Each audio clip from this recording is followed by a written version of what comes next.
નમસ્કાર મારા વાલા વિદ્યાર્થીઓ, ધોરણ 5 બ્રિજ કોર્સ અંગ્રેજી વિષયમાં આપનું સ્વાગત છે. વર્ચ્યુઅલ રીતે આપણું શિક્ષણ કાર્ય સાતત્યપૂર્ણ રીતે થાય તેવા શુભ આશયથી હોમ લર્નિંગ કોર્સ શરૂ કરવામાં આવ્યો છે. તો ચાલો શરૂ કરીએ. પ્રકરણ 1 કર્વ્સ એટલે કે વળાંક.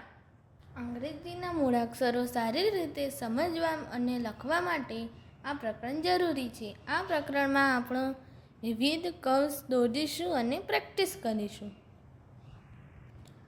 તો ચાલો મિત્રો, તૈયાર છો ને? એકદમ સરળ છે.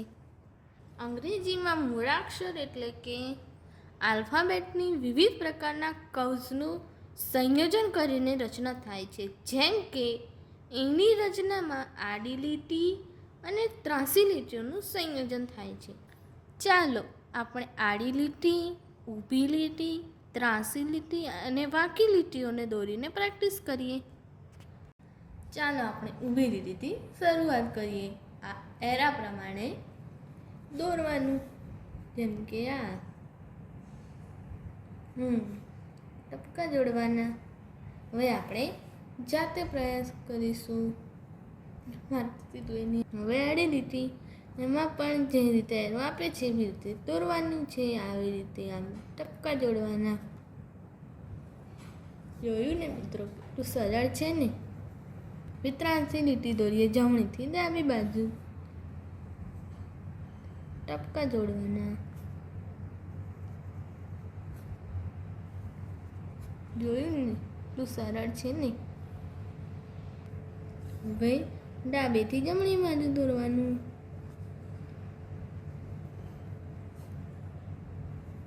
હવે આપણે જાતે પ્રયાસ કરીએ.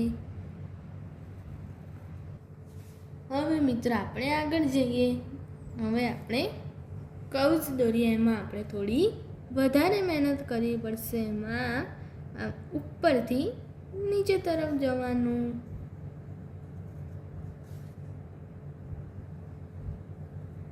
જોયું ને મિત્રો, સરળ છે ને? થોડી વધારે પ્રેક્ટિસ કરીશું તો ફાવી જશે. હવે આપણે થોડું આગળ વધીએ. નીચેથી ઉપર લીટી કરીને વાંકી લીટી કરવાની. ઉપરથી નીચે તરફ જવાનું.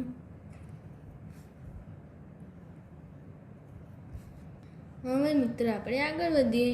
બે કર્વ્સને જોડતા ગોળાકાર ગુણ જેવો આકાર બનશે.